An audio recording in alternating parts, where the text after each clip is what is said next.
I took the job because my daughter needed braces, and my credit cards were maxed.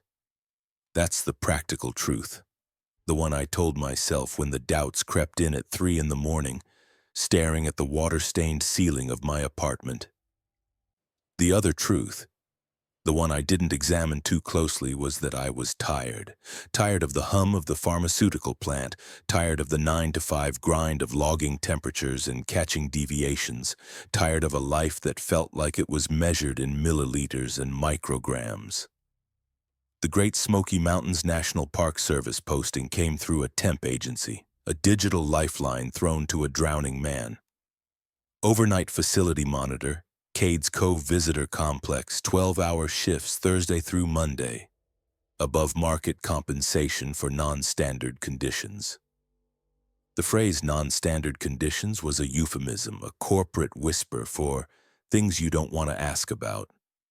They wanted someone who could follow instructions exactly and didn't mind being alone. I'd spent 8 years doing quality control at a pharmaceutical plant, checking temps, logging numbers, catching deviations before they became violations. I knew how to read a checklist and keep my mouth shut. I was the perfect candidate. The interview was a phone call that lasted 4 minutes. A woman named Cordell, her voice crisp and devoid of warmth, asked if I had reliable transportation, if I could work without cell service, and if I'd ever failed to follow workplace safety protocols. I said yes, yes, and no. She said the position required strict adherence to operational procedures without exception, and that the procedures existed for documented safety reasons. The way she stressed documented sent a chill down my spine. I said I understood. She told me to arrive at the Cades Cove Ranger Station Thursday at 7:45 in the evening and to bring a week's worth of non-perishable food, a sleeping bag, and any prescription medications I couldn't go without. She said someone would meet me with keys and a briefing. I told my ex-wife Sarah it was basic security work. She was silent on the other end of the line, the way she always was when she was processing something, turning it over in her mind like a worry stone. "It sounds sketchy," she finally said, her voice tight. I could picture her at her kitchen table, a mug of tea cooling between her hands, the same way she'd looked when she told me she wanted a divorce. "It pays $900 a week, cash," I said. The words were blunt, a weapon and a shield. "How much is $900 a week?" she asked, and I knew she wasn't talking about the money. She was asking about the cost. "Enough to get Maya's braces," I said. "Enough to catch up on the child support." That shut down the conversation. "Just be careful," she said before hanging up, and the unexpected concern in her voice was almost harder to handle than her anger. The drive from Maryville took 50 minutes in October dusk. I followed Laurel Creek Road as it curved through the mountains, watching the forest thicken on both sides, pressing in like a crowd. The deciduous trees were turning, hickory and oak going copper and rust against the deep, enduring green of the pines. But the undergrowth stayed dense and dark, a tangled mystery that I had no desire to explore. I passed 2 other vehicles on the 11-mile stretch into Cades Cove.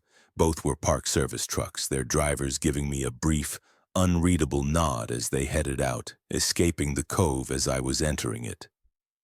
The ranger station sat at the loop road entrance, a low wooden structure with a stone foundation and a green metal roof that blended into the surrounding hills. A white Ford pickup was parked outside, engine running, its exhaust pluming in the cold air. A man in his 60s stepped out as I pulled in. He wore the standard olive uniform and a baseball cap with the Park Service arrowhead. His name tag said, Ledbetter. His face was a road map of neutral expressions, the kind of man who could witness a car crash and report the facts without a hint of emotion. "You're the new monitor," he said. It wasn't a question. "Yes, sir." He nodded toward the building. "I've got 40 minutes before I need to be off the property. We'll walk through it once. Bring your stuff." I grabbed my duffel bag and the grocery bag with canned soup, beef jerky, and granola bars. Ledbetter unlocked the station's side door with a key from a ring that held at least 15 others, each one tagged with a worn, handwritten label. Inside was a small office, smelling of old paper and stale coffee. A metal desk, a 4-drawer filing cabinet, a 2-way radio base station with a thick coiled cord, a mini fridge humming in the corner, a microwave, and a narrow cot pushed against the far wall. A large laminated map of Cades Cove covered most of one wall. Red circles marked 7 locations around the 11-mile loop road. "You stay here Thursday night through Monday morning," Ledbetter said, his voice a low, steady monotone. "Your shift starts at 8 p.m. Your shift ends at 8 a.m. You do not leave the building during your shift except for the required exterior checks, which I'll explain. You do not open the door for anyone who arrives outside the visitor window, which is closed entirely during your shifts anyway." He paused, letting the weight of the rules settle. "You are completely alone out here. No one will come to help you. Your only lifeline is that radio." He set the key ring on the desk. Each key had a paper tag: Main, Bath, Supply, North, Cable Mill, Methodist, Primitive, Tipton, Carter, Elijah. "The main key is for this station. The others are for the structures you'll check." He tapped the map with a blunt finger. Cable Mill Methodist Church, Primitive Baptist Church, Tipton Place, Carter Shields Cabin, Elijah Oliver Place. You check each one twice per shift, once at 10 p.m., once at 4 a.m. You walk the loop road. Do not cut through the fields or tree lines. Stay on the pavement. Understood? He pulled a thick 3-ring binder from the filing cabinet and set it on the desk with a heavy thud. The cover was labeled Operational Procedures. Overnight Monitor. The pages inside were sheet-protected and numbered. You read this tonight before your first check. You follow every item exactly as written. If something happens that isn't covered in the procedures, you radio the dispatcher on Channel 7 and wait for instructions. You do not improvise, ever. "What kind of things might happen?" I asked, trying to keep my voice casual. "Equipment failure, weather events, visitor violations." He looked at me, and for the first time his eyes held something other than neutrality, a flicker of something ancient and weary. "People who don't leave when they're supposed to. People who come back after hours. People who try to access restricted areas." "Got it. The radio stays on Channel 7. You check in at 10 p.m., 2 a.m., and 6 a.m. 3 words: station, all clear. The dispatcher responds, copy, continue procedures. If you don't get that exact response, you follow the alternate protocol on page 18. He showed me the bathroom, a small single-stall setup with a deadbolt on the inside, and the supply closet, which held extra batteries, 5 gallons of water in large jugs, a comprehensive first aid kit, road flares, a large bag of salt, and a push broom. He opened the fridge. Bottled water, a half-empty jar of peanut butter, someone's leftover sandwich wrapped in plastic. "Don't eat food that's not yours," he said. "Don't drink from containers you didn't bring or open yourself." That struck me as oddly specific, a rule born from a specific, unpleasant incident. I just nodded. Ledbetter checked his watch. "I need to be past the loop gate in 32 minutes. Questions?" "What's the salt for?" "Page 14, read it tonight." "Is there a second person on site?" "Back up. You're alone Thursday through Monday. Tuesday and Wednesday the complex is closed for maintenance and you're off. Someone else handles those nights. You don't meet them and you don't leave notes for them." "Why not?" "Those are the procedures." He walked to the door, then turned back, his hand on the knob. "One more thing. If you hear your name called from outside this building during your shift, do not answer and do not open the door. If you hear someone calling for help, you radio the dispatcher and follow the instructions you're given. You do not go outside except during your scheduled checks." "What if it's an actual emergency?" Then the dispatcher will tell you what to do. His expression didn't change. Follow the procedures, all of them, every time. People who don't follow them don't last. He left. I watched through the window as his truck rolled down the loop road and disappeared around the first bend, its red tail lights swallowed by the encroaching dark.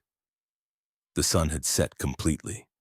The forest pressed close on all sides, a silent, watchful presence, and the only light came from the station's interior and a single sodium lamp above the door, casting a sickly yellow circle on the gravel parking area. Beyond that circle, the forest was solid black, a void. I sat at the desk and opened the binder. The first page was titled Core Operational Procedures. The text was typed in a plain serif font, single-spaced, numbered 1 through 14. I read them slowly, carefully. 1. Your shift begins at 8 p.m. and ends at 8 a.m. Lock the main door at 8:02 p.m. and do not unlock it until your shift ends, except during scheduled exterior checks at 10 p.m. and 4 a.m. too. At 9 p.m., check all windows in the station to ensure they are closed and latched. Check the bathroom door to ensure it is unlocked from the inside. Check the supply closet to ensure it is locked. 3. At 10 p.m., perform your first exterior check. Unlock the main door, step outside, and lock the door behind you immediately. Walk the loop road clockwise, checking each marked structure: Cable Mill, Methodist Church, Primitive Baptist Church, Tipton Place, Carter Shields Cabin, Elijah Oliver Place. At each structure, unlock the door, step inside, verify the interior is empty and undisturbed, step outside and lock the door. Do not enter any structure if you hear voices inside before you open the door. Instead, note the structure name and return to the station immediately to radio the dispatcher. 4. Complete the 10 p.m. check within 90 minutes. If you cannot complete it within 90 minutes due to obstacles on the loop road, return to the station and radio the dispatcher before attempting to continue. 5. After completing the 10 p.m. check, return to the station, unlock the main door, step inside, and lock the door behind you immediately. Confirm the time. Radio the dispatcher. Station all clear. 6. Between 10 p.m. and 4 a.m., do not open the main door for any reason. If someone knocks, do not answer. If someone calls your name, do not answer. If someone reports an emergency through the door, radio the dispatcher and wait for instructions. 7. At 2 a.m., radio the dispatcher. Station all clear. If the dispatcher does not respond with copy, continue procedures. Follow the protocol on page 18. 8. At 4 a.m., perform your second exterior check following the same procedure as the 10 p.m. check. Complete the check within 90 minutes. 9. After completing the 4 a.m. check, return to the station and radio the dispatcher. Station all clear. 10. Between 4:30 a.m. and 6:30 a.m., do not look out any window that faces the loop road. If you must move near a window during this time, keep your eyes on the interior floor or walls. 11. At 6 a.m., radio the dispatcher. Station all clear. 12. If you see a person walking the loop road between 8 p.m. and 6 a.m., do not make eye contact and do not speak to them. Note their appearance, direction of travel, and location. Report this information to the dispatcher during your next scheduled radio check. 13. If you see a person standing still on the loop road or in a field between 8 p.m. and 6 a.m., do not make eye contact and do not approach them. Return to the station immediately if you are outside, or move away from the window if you are inside. Radio the dispatcher as soon as possible. 14. Do not use the bathroom between 2:45 a.m. and 3:15 a.m. If you must use the bathroom during this window, wait until 3:15 a.m. I read the list 3 times. Some of it made operational sense: locking doors, checking structures, maintaining radio contact. But some of it felt like the kind of arbitrary safety theater you get in big bureaucracies. rules that exist because of one weird incident 20 years ago that someone decided to make policy. Rule 14 in particular seemed absurd. Why that specific 30-minute window? What happened at 3 a.m. that made it unsafe to be in the bathroom? But Ledbetter had been clear. Follow the procedures, all of them, every time. I checked my watch. 8:17 p.m. I locked the main door and tested the handle. I walked to each window. There were 4, 2 facing the loop road and 2 facing the parking area, and confirmed they were latched. I checked the bathroom door, unlocked as specified. The supply closet was locked. I made a peanut butter sandwich and ate it standing at the desk. The silence of the station broken only by the crunch of my chewing and the faint hiss of the radio. Outside, the sodium lamp cast its yellow circle on the gravel. Beyond that circle, the forest was a solid wall of black. At 9 p.m., I rechecked the windows and doors as instructed. Everything secure. I sat on the cot and opened the binder to page 2. The next section was titled Structure Check Details. It included brief descriptions of each building. Cable Mill was a working grist mill with a functional water wheel. Methodist Church was a white frame chapel with 12 pews.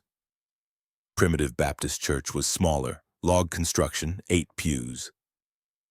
The 3 homesteads, Tipton, Carter Shields, and Elijah Oliver, were historic cabins with period furnishings. Each description ended with the same line.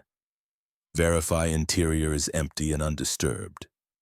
Page 5 had a hand-drawn map showing the walking route and estimated times between structures. Station to Cable Mill, 18 minutes. Cable Mill to Methodist Church, 12 minutes. Methodist Church to Primitive Baptist, 8 minutes. Primitive Baptist to Tipton Place, 22 minutes. Tipton to Carter Shields, 16 minutes. Carter Shields to Elijah Oliver, 19 minutes. Elijah Oliver back to station, 27 minutes. Total loop, 2 hours and 2 minutes at a normal walking pace, but the procedures required completion within 90 minutes, meaning I'd need to move steadily. At 9:53 p.m., I put on my jacket, clipped the keyring to my belt, and picked up the flashlight from the desk. It was a heavy 4D cell mag light, the kind cops carry, solid and reassuring in my hand. I clicked it on and off twice to check the batteries. The beam was strong and white. At 9:58, I stood at the main door and took a breath, the air in the station suddenly feeling thick and heavy.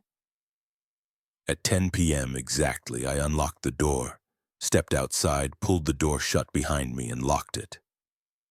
The night air was cold and smelled like wet leaves and wood smoke from somewhere distant, a homey scent that was entirely at odds with the isolation. I turned on the flashlight and started walking clockwise around the loop road. The pavement was cracked and uneven. My boots made a steady rhythm. Step, step, step.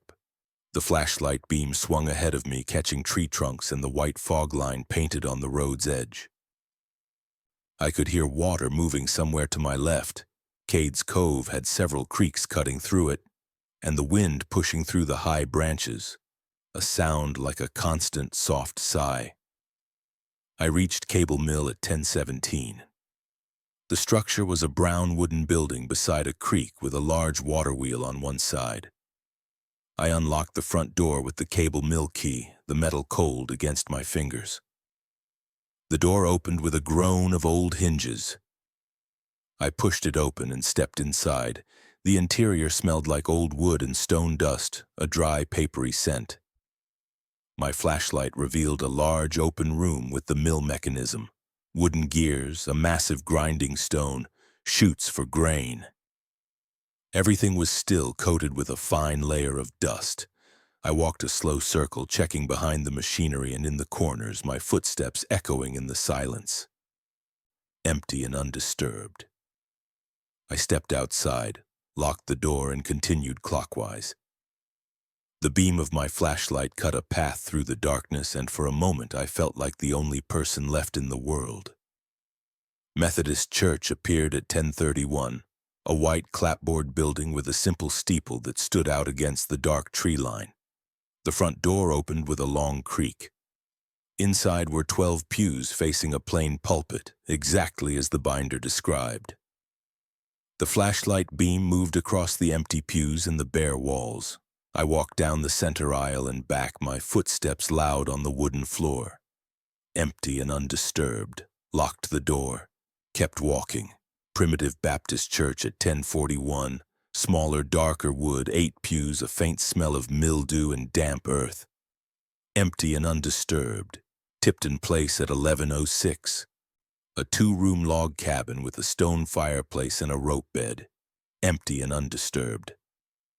Carter Shields cabin at 1124. Single-room, rougher construction, a spinning wheel in one corner. Empty and undisturbed. Elijah Oliver Place at 1146. The largest homestead, a cabin with an attached smokehouse and a separate spring house. I checked all 3 structures, my flashlight beam probing the shadows. Empty, empty, empty. I walked the final stretch back toward the station. My legs were tired and my breath made small clouds in the cold air. I reached the station door at 12:14 a.m.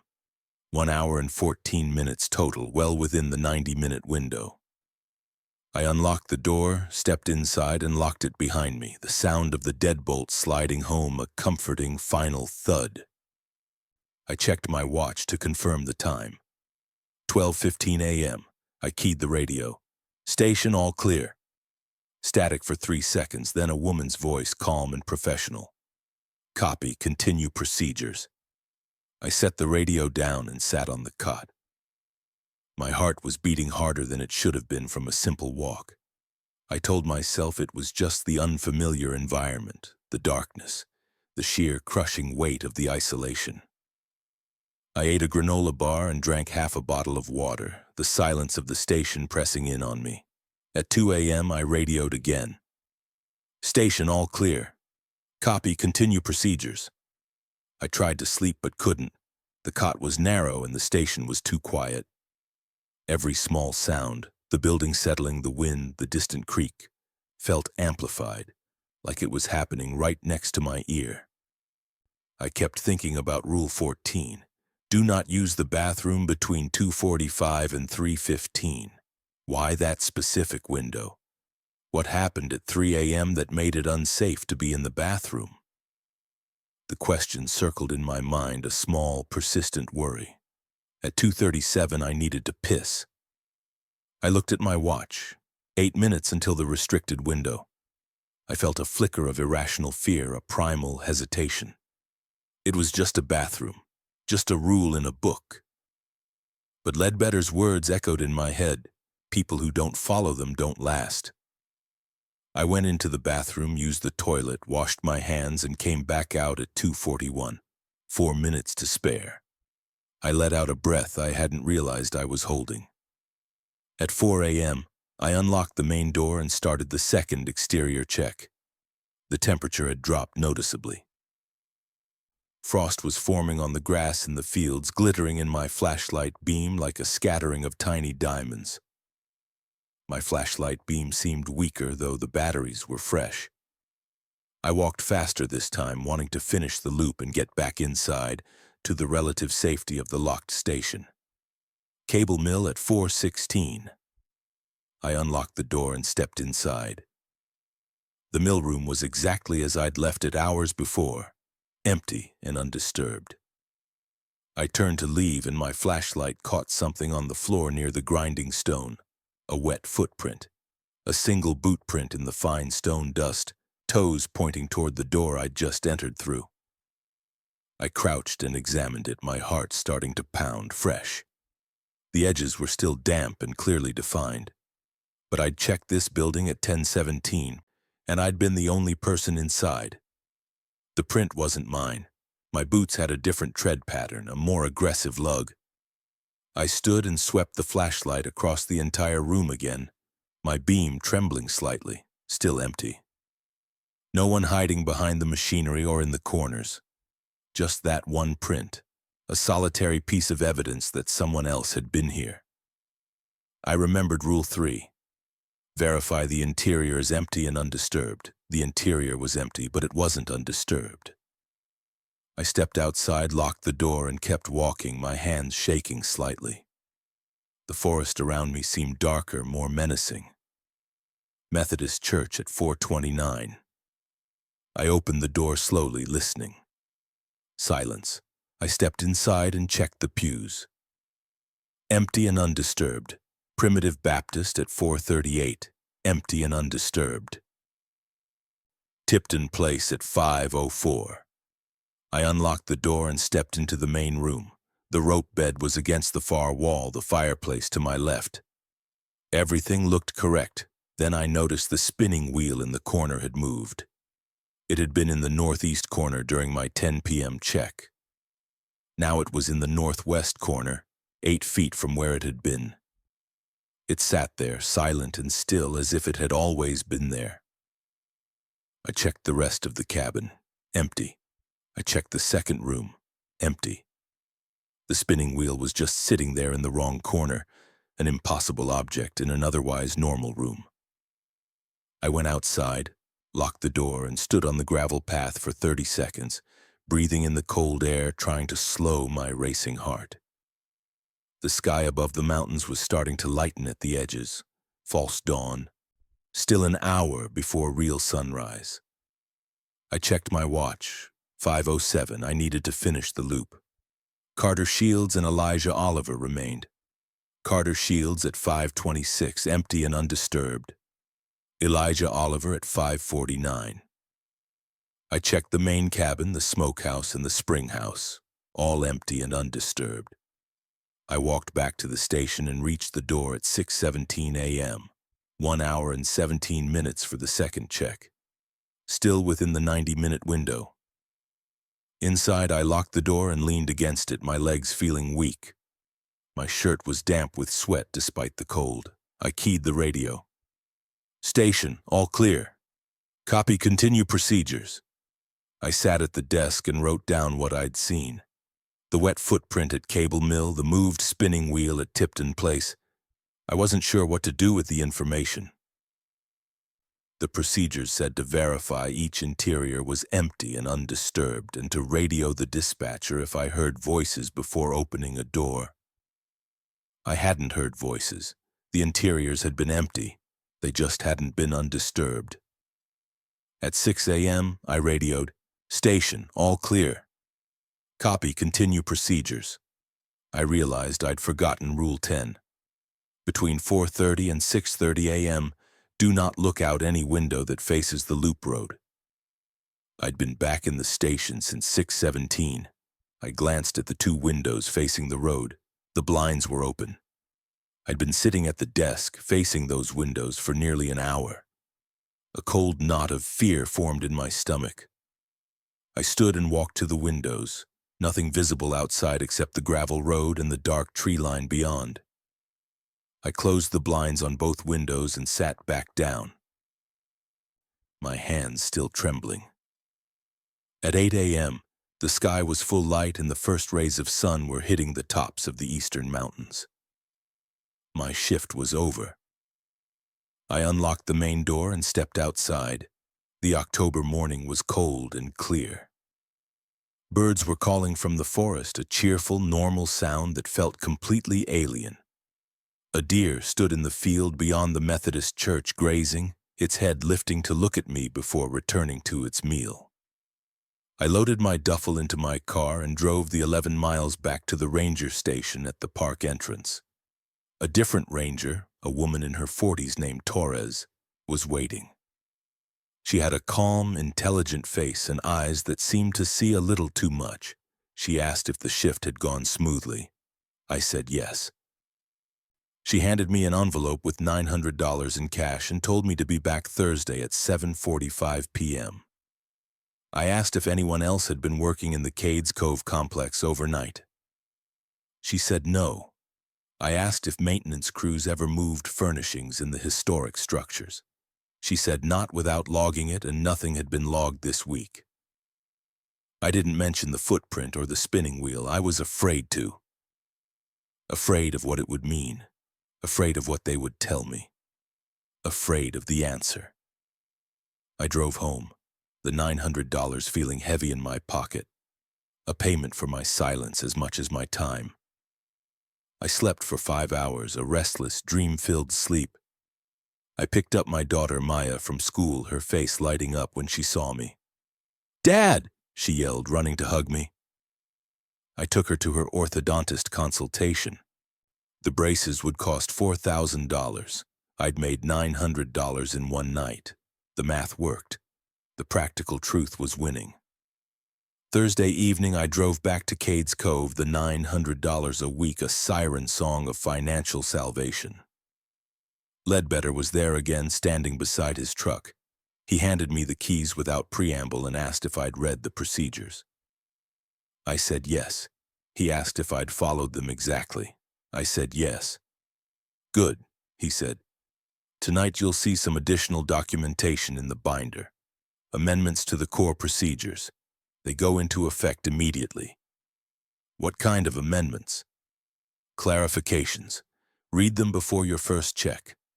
He drove away at 7:58 p.m., leaving me alone with the growing darkness and the thick binder of rules. I locked the main door at 8:02 and opened the binder.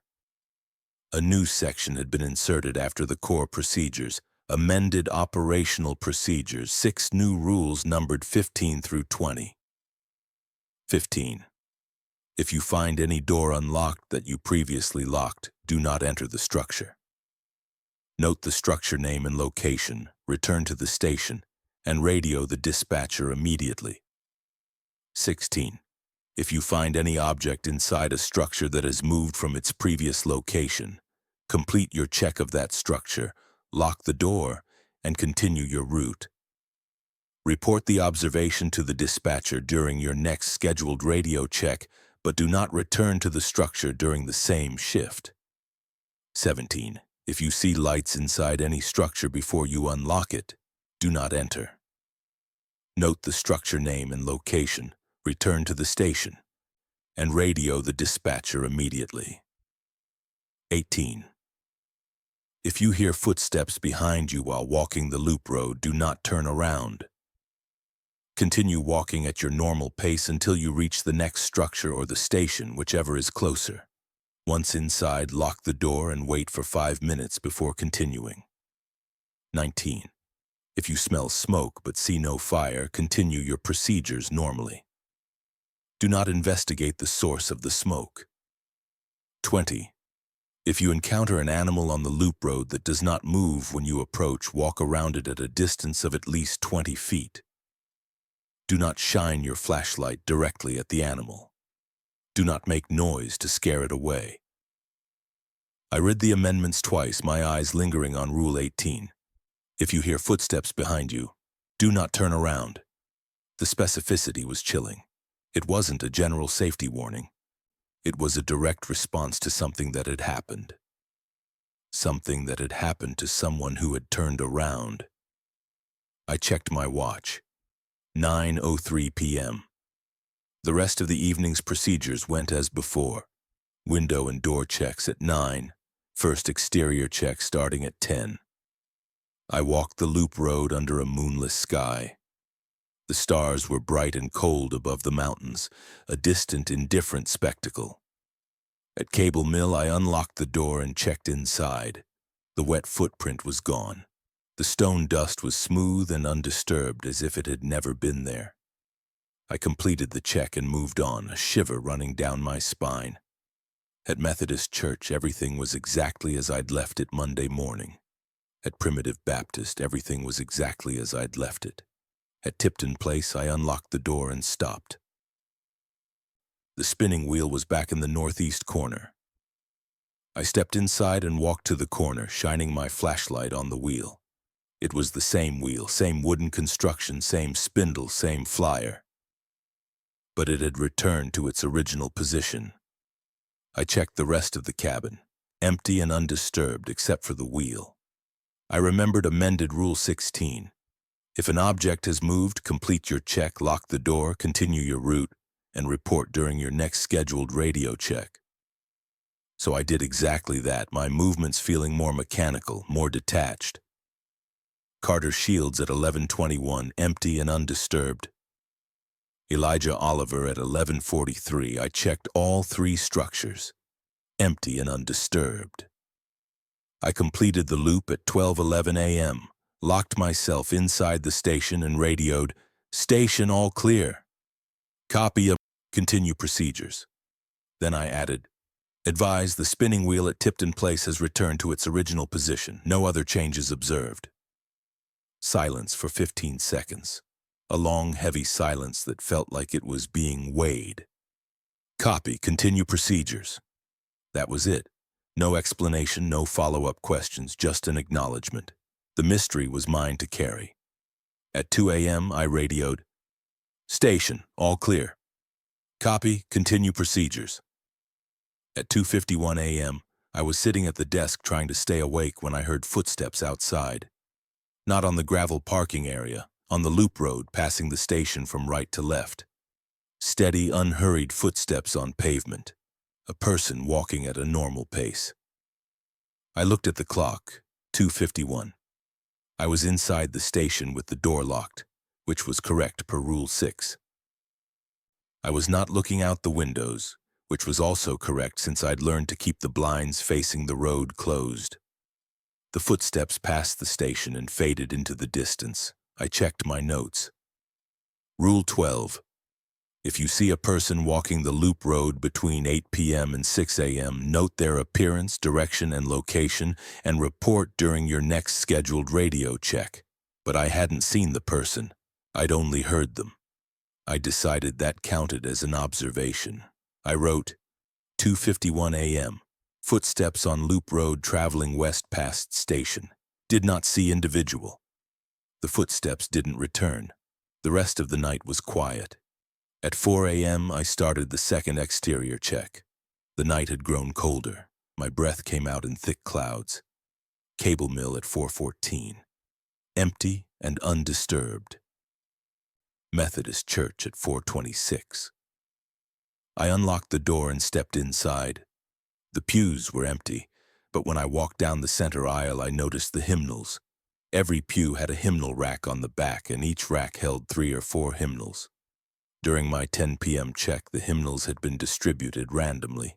Some pews with 2, some with 5. None with a clear pattern. Now every hymnal was open, 12 pews. 43 hymnals total, and every single one was open to a middle page lying flat on the pew seats. I walked down the aisle and examined them.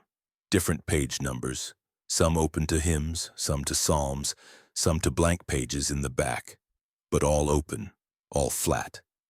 I remembered Rule 16, complete your check, lock the door, continue your route. I didn't touch the hymnals. I walked back up the aisle, stepped outside, locked the door. My hands were shaking badly now. I kept walking, the beam of my flashlight seeming to shrink in the encroaching darkness. Primitive Baptist at 4:39, empty and undisturbed. Tipton Place at 5:02. The spinning wheel was in the northeast corner, everything else undisturbed. Carter Shields at 5:19, empty and undisturbed. Elijah Oliver at 5:41. I checked the main cabin first, empty and undisturbed. I checked the smokehouse, empty and undisturbed. I walked to the spring house, a small stone structure built over a cold spring, used historically for keeping milk and butter cool. I unlocked the door and stepped inside. The interior was maybe 6 feet by 8 feet with a stone floor and a channel where water flowed through. The air was cold and damp. I swept my flashlight across the space. A man was standing in the far corner. My heart stopped. He was maybe 6 feet tall, wearing dark clothing, facing the wall, completely still. I pulled the door shut immediately and stepped back, my mind racing. Rule 3. Do not enter any structure if you hear voices inside before you open the door. I hadn't heard voices. Rule 13. If you see a person standing still, do not make eye contact and do not approach. Return to the station immediately and radio the dispatcher as soon as possible. I'd already entered the structure. I'd already seen him. But I hadn't made eye contact. He'd been facing the wall. I backed away from the spring house, moving toward the main cabin. The man didn't come out. I turned and walked quickly back toward the loop road, resisting the urge to run. I heard footsteps behind me. Rule 18. If you hear footsteps behind you while walking the loop road, do not turn around. Continue walking at your normal pace until you reach the next structure or the station, whichever is closer. I was between Elijah Oliver and the station. The station was closer, about 27 minutes at normal pace, less if I pushed. I walked without turning around, my knuckles white on the flashlight. The footsteps behind me maintained the same distance, never getting closer or farther away. They matched my rhythm exactly, step, step, step. I focused on the pavement ahead, the beam of my flashlight, the rhythm of my breathing. Do not turn around, keep walking. The mantra repeated in my head, a shield against the terror. It took 19 minutes to reach the station. The footsteps followed me the entire way. When I unlocked the station door, stepped inside and locked it behind me, the footsteps stopped. I stood with my back against the door, breathing hard, my heart hammering against my ribs. The clock on the wall read 6:04 a.m. I keyed the radio. Station requesting immediate dispatcher contact. Copy, go ahead. I took a breath, trying to steady my voice. At approximately 5:42 a.m., I encountered a person standing still inside the spring house at Elijah Oliver Place. Individual was facing the wall, did not speak, did not move. I exited immediately without making eye contact. Footsteps followed me from Elijah Oliver to the station, concluding at 6:04 a.m. Did not turn around per Rule 18. Individual did not attempt to enter the station. Silence for 10 seconds. Copy. Did you complete your check of the spring house interior before exiting? Negative. I saw the individual and exited immediately. Copy. You are required to complete all structure checks. Return to Elijah Oliver Place and complete your check of the spring house. If the individual is no longer present, verify the interior is empty and undisturbed. If the individual is still present, exit immediately and return to the station. Acknowledge. I stared at the radio, a cold dread washing over me. They wanted me to go back to the place where the man was waiting. Acknowledge, the dispatcher repeated, her voice unyielding. Copy. Returning to Elijah Oliver Place to complete check. Copy. Radio upon completion. I unlocked the door and stepped back outside. The sky was getting lighter. 6:09 a.m. I had 21 minutes before the window when I wasn't supposed to look out the road-facing windows, but I'd be outside, so that rule didn't apply. I hoped. I walked back along the loop road, flashlight in hand, moving fast.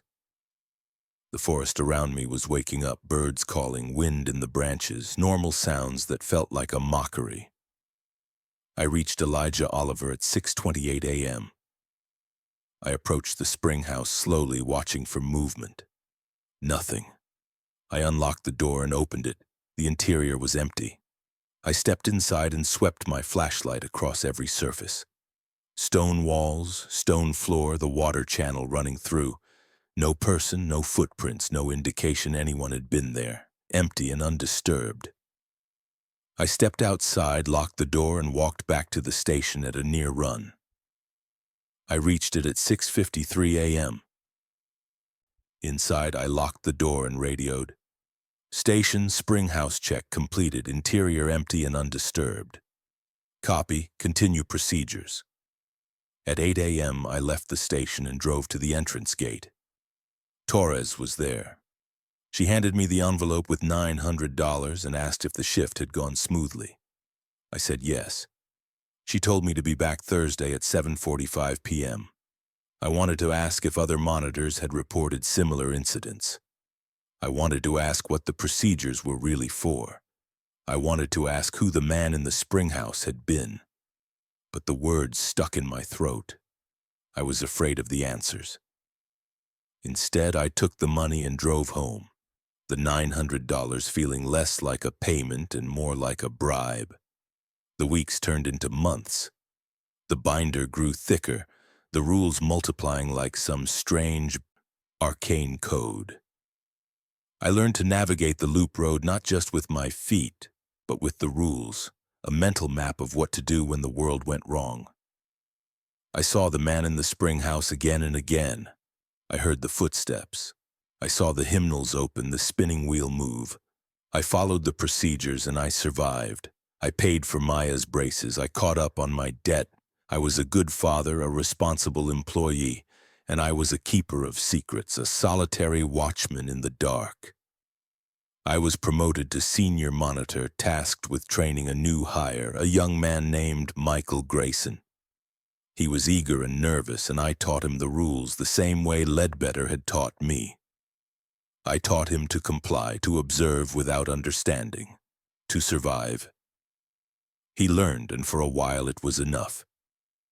But the phenomena were escalating. They were getting stronger, more complex, more brazen. The night came when Michael called me, his voice a panicked whisper. All 6 structures were active at once. The loop road was changing, stretching and compressing like a living thing. New structures were appearing, buildings that weren't on any map. I went back. One last time. I walked the loop road in the heart of a full-blown anomaly. I saw a church filled with 100 silent figures. I saw a cabin where the inside was bigger than the outside. I saw a room where 6 spinning wheels hung in the air, turning in unison. I saw a barn filled with 7 identical copies of the man from the spring house. I saw a house where the walls were covered in impossible text. And I saw a circle of 17 figures, all waiting, all watching in the pre-dawn darkness. I documented it all. I followed the procedures. I survived. A response team went in after me. They broke protocol. They tried to understand. They were found unconscious, trapped in a sleep from which they wouldn't wake. Cades Cove was sealed, permanently. I sit at my kitchen table now, a different binder open before me.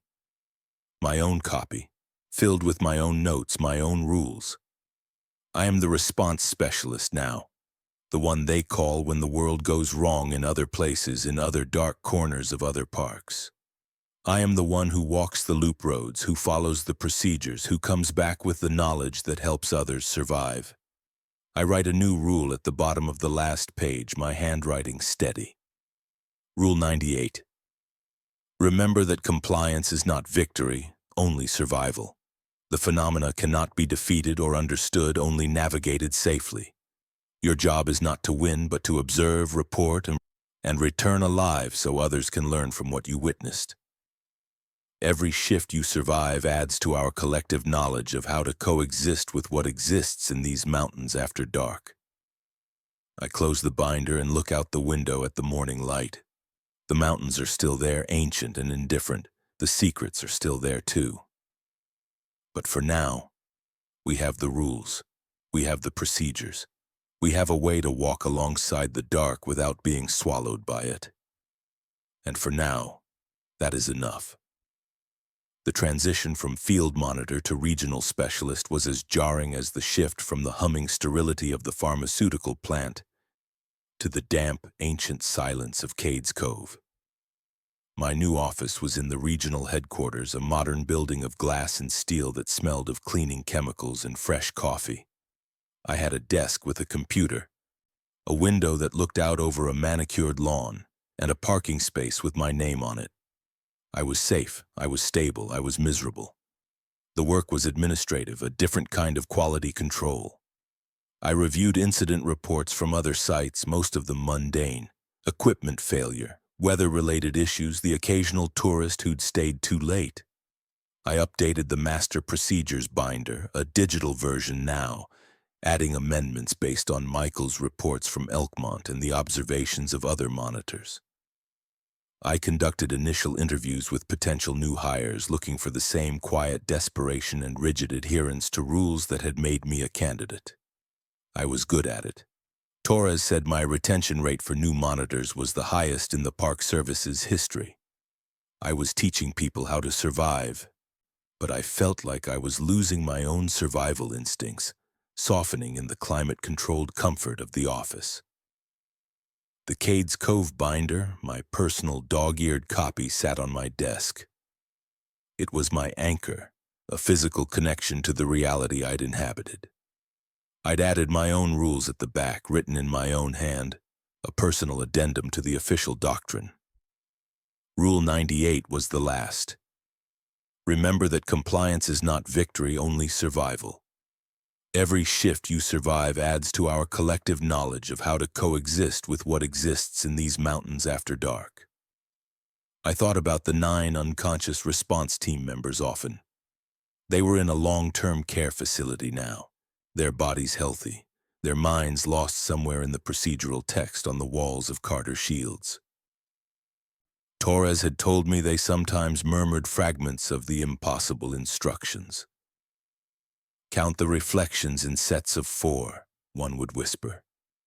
Speak only in distances measured in heartbeats, another would mumble, their eyes tracking something no one else could see.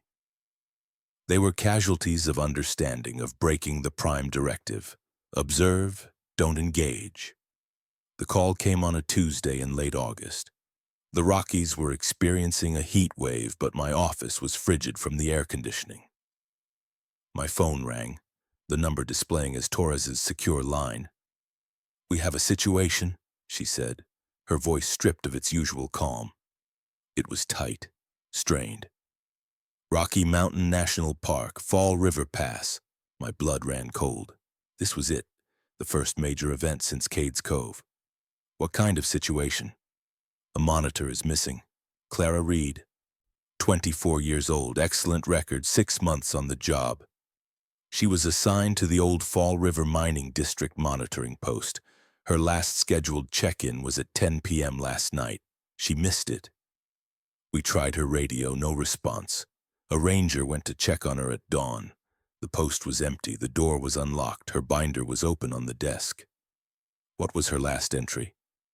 That's the problem, it's not an entry. It's just one phrase, written over and over again for a full page. The quiet is loud. The quiet is loud. That's all. I felt a familiar knot tighten in my stomach. This was different. Cades Cove was about presence, about things appearing where they shouldn't. This sounded like the opposite, an absence. "I'm on the next flight," I said. "I've already booked it. A car will be waiting at the Denver airport. Your contact on site is a senior ranger named Elias Vance. He's been in that district for 30 years. He knows the mountains better than anyone, but he operates on his own wavelength. Be prepared for that. He's not a fan of procedures and binders." "Understood. This one feels different," Torres said, her voice dropping even lower. "The phenomena at Cades Cove felt territorial, reactive. This feels hungry. Be careful." The flight to Denver was a blur of clouds and recycled air. I stared out the window, watching the vast checkerboard plains of the Midwest give way to the formidable, jagged spine of the Rockies. They were a different kind of ancient than the Smokies, colder, more imposing, less forgiving. A rental car was waiting, a sturdy 4x4 with a Park Service emblem on the door. The drive up into the park took hours, the road climbing higher, the air growing thinner and colder despite the summer heat. The Fall River Pass substation was a low-slung stone and timber building, built into the side of a mountain like a creature in its den. It looked like it had been there for a century. An old beat-up pickup truck was parked out front and a man was leaning against it, arms crossed. He was in his late 60s with a face like a worn leather map and eyes the color of a winter sky. He wore a faded Park Service uniform and a dusty cowboy hat. This was Elias Vance. He pushed himself off the truck as I approached, his gaze appraising me. "You're the specialist," he said. It wasn't a question. His voice was a low, gravelly rumble like rocks shifting deep underground. "I am. I'm here to help find Clara Reed." "Clara's gone," Vance said bluntly. "Not missing." Gone. There's a difference. He didn't offer to shake my hand. They tell me you're the big expert from back east, the one who wrote the book on boogeymen. I documented some phenomena at Cades Cove, I said, keeping my voice neutral. I have a binder with procedures that might help. Vance snorted, a short, sharp sound of disdain. A binder. I've got a charm made of silver and sage that my grandmother gave me. It's done me more good than any binder. Come on inside. The air's getting thin. The interior of the substation was cluttered and lived in. Maps covered every wall, not just official ones, but hand-drawn topographical charts annotated with symbols I didn't recognize. There were animal hides on the floor, the skull of a bighorn sheep on a shelf, and the air smelled of wood smoke, old paper, and something else. Something wild and metallic, like ozone after a lightning strike. Clara's post is 10 miles up the trail from here, Vance said, pouring 2 cups of coffee from a pot that had been brewing for what looked like days. At the head of the Lucy Lode, old silver mine, been closed since the 1890s. We keep a monitor there because the place, it remembers things. He handed me a cup. It was thick and bitter. What kind of things? I asked, pulling out my own binder. Echoes, Vance said, ignoring the binder. Sounds that don't belong. A pickaxe striking rock when no one's there. A man singing a song that died with him 100 years ago. Sometimes you see things out of the corner of your eye. A prospector leading a mule disappearing when you turn your head. The Arapaho who lived here before the whites. They had a name for it. They called it the Hokeksa, the walks backward. A spirit that doesn't move forward through time but backward, unwinding things as it goes. I sipped the coffee, my mind racing. This was a completely different paradigm. Cades Cove was about spatial distortion and duplication. This was temporal. Clara's last entry was "The quiet is loud." What does that mean to you? Vance looked at me, his pale eyes piercing. It means she started to hear the silence. Not just the absence of sound, but a presence to it. A pressure. That's the first sign. The walks backward is near. It's starting to unpick the world around you. I opened my binder to the section on sensory anomalies. Rule 19. If you smell smoke but see no fire, continue your procedures normally. Do not investigate the source of the smoke. Rule 36. If you see a light moving through the forest that approaches the loop road, extinguish your flashlight and stand still. None of this fit. There was no rule for loud silence. We need to go to her post, I said. Assess the situation. Follow standard entry and investigation protocols. Vance shook his head slowly. Your protocols are for things that are there. This thing is the opposite of there. It's the hole where things used to be. Going in there like it's a crime scene is like walking into a fire and expecting to find an arsonist holding a match. The fire is the culprit, and the fire here is absence. I still have to start somewhere, I said, my voice firm. I need to see the site, see her binder. All right, Vance said, his expression grim, but you walk behind me, and you do what I say when I say it. Out here, my grandmother's charm and 30 years of knowing which way the wind blows trump your binder, understand? I nodded, though I had no intention of abandoning the procedures. They were all I had. We set out an hour later as the afternoon sun began its descent, casting long, distorted shadows across the landscape. The trail was steep and rocky, the air thin enough to make my lungs burn. Vance moved with an easy, tireless grace, his boots finding solid purchase on loose scree. I struggled to keep up, my city-soft body protesting the exertion. The world felt strange the higher we climbed. The sounds were wrong. The chirping of a pika would cut off abruptly, mid-song. The rustle of a marmot in the bushes would cease, leaving a silence so profound it felt like a physical weight. I felt a sense of déjà vu, not for a place I'd been, but for a moment I hadn't lived yet. a premonition of a wrongness that was just around the bend. "Feel it?" Vance asked without turning around. "The quiet," I said. "It's getting louder," he grunted. Clara's monitoring post was a small, prefabricated cabin similar in design to the Cades Cove station, but more stark and exposed against the bare rock of the mountain pass. The door was ajar, swinging slightly in the wind. Vance stopped a good 50 feet away. "There," he said, pointing with his chin. "See it?" I looked.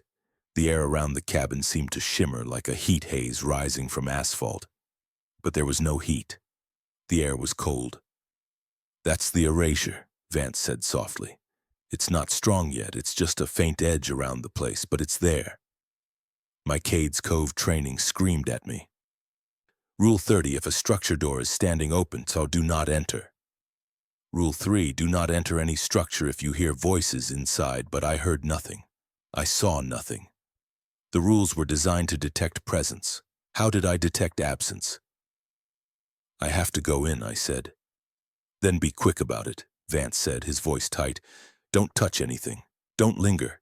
And don't, for the love of God, try to fill the quiet." I approached the cabin slowly, my hand on the maglite at my belt. The shimmering in the air intensified as I got closer, and I felt a strange pressure in my sinuses, like when you descend too fast in an airplane. I pushed the door open and stepped inside. The cabin was neat, orderly. A cot, a desk, a small stove, and on the desk, Clara's binder, open to a page filled with her frantic looping script. "The quiet is loud. The quiet is loud. The quiet is loud." I didn't touch it. I swept the room with my flashlight, empty, undisturbed. But the feeling of wrongness was overwhelming. It was the opposite of the oppressive, watchful presence of Cades Cove. This was a void, a vacuum. It felt like the room was sucking the heat, the sound, the very memory of itself out of the air. I backed out of the cabin, my heart pounding. "She's not here," I said to Vance. "Nothing is." "We need to check the mine," Vance said, pointing toward a dark rectangular scar in the mountainside a few hundred yards away. "That's the Lucy lode. That's the heart of it. That's where the walks backward walks." We started toward it. The path was littered with the rusting remnants of mining operations, old cables, discarded buckets, the rotting skeleton of a ore cart.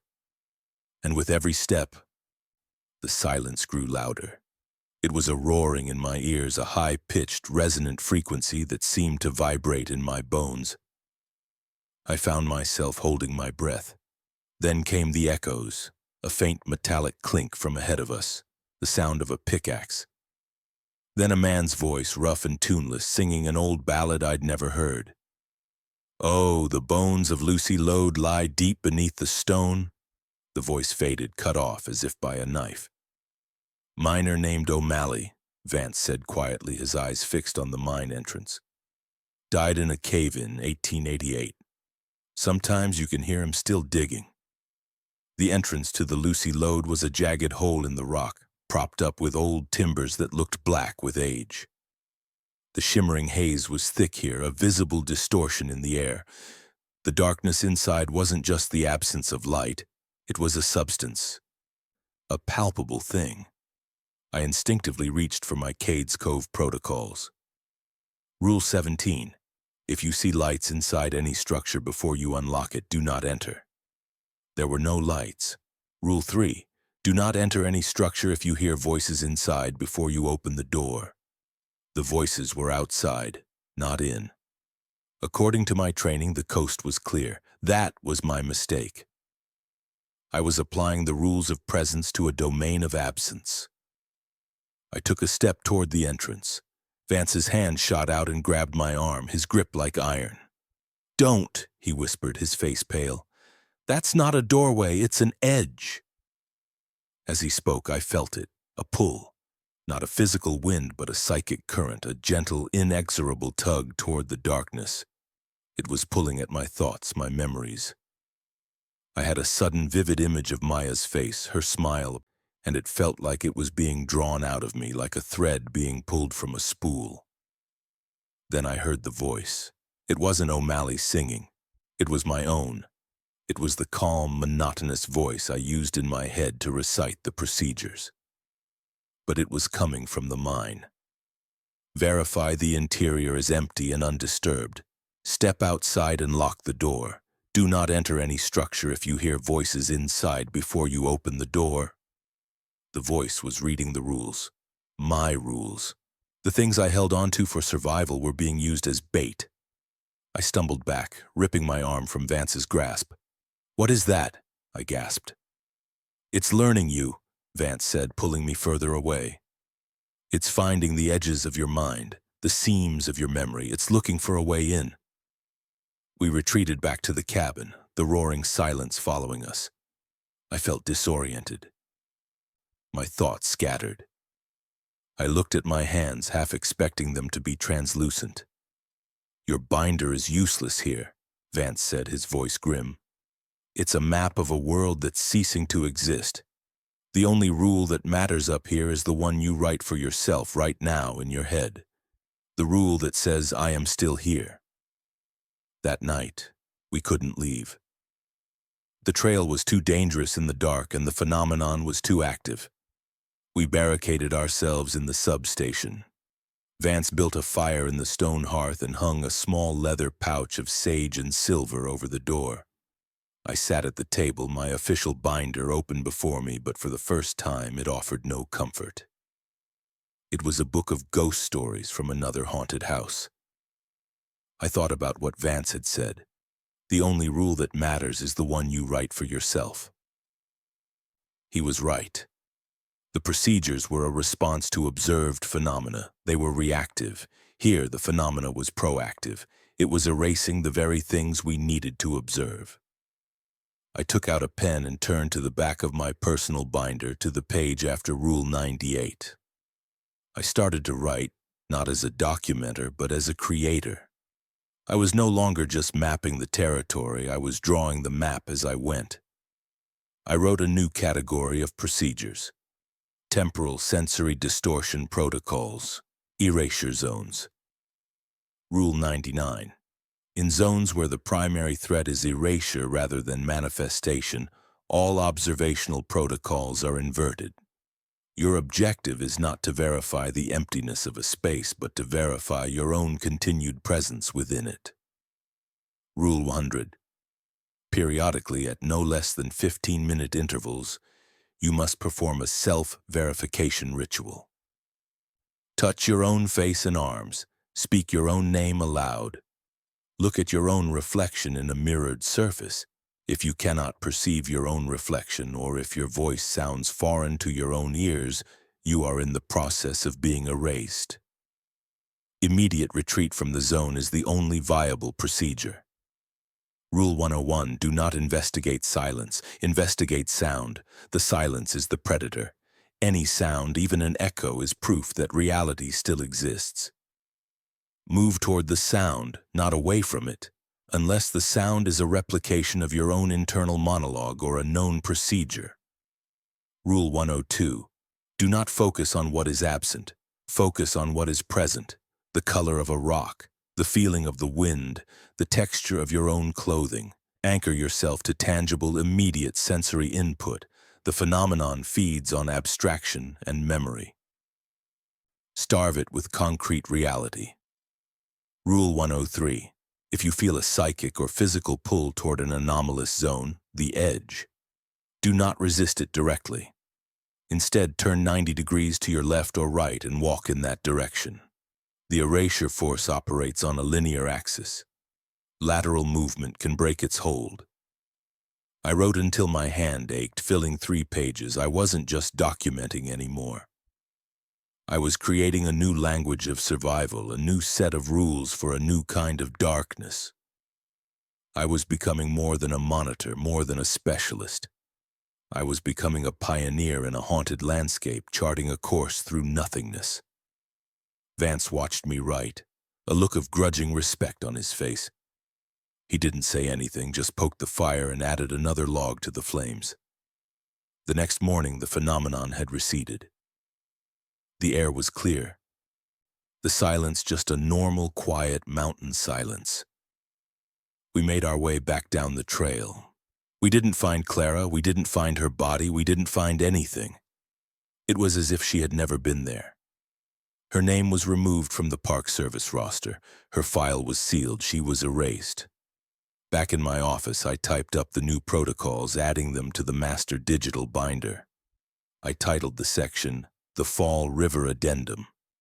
I knew they were incomplete, a first draft against an enemy I didn't understand, but they were a start. I looked out my window at the manicured lawn, at the normal, predictable world. But I knew it was an illusion. The world was not solid. It had seams, it had edges, it had places where the rules were different, where the quiet could be loud, and where things could be unwritten. My job was no longer just to follow the rules, it was to write them, and to hold on, tight, to the one thing the darkness could never erase, the fact that I was still here. For now, that was enough.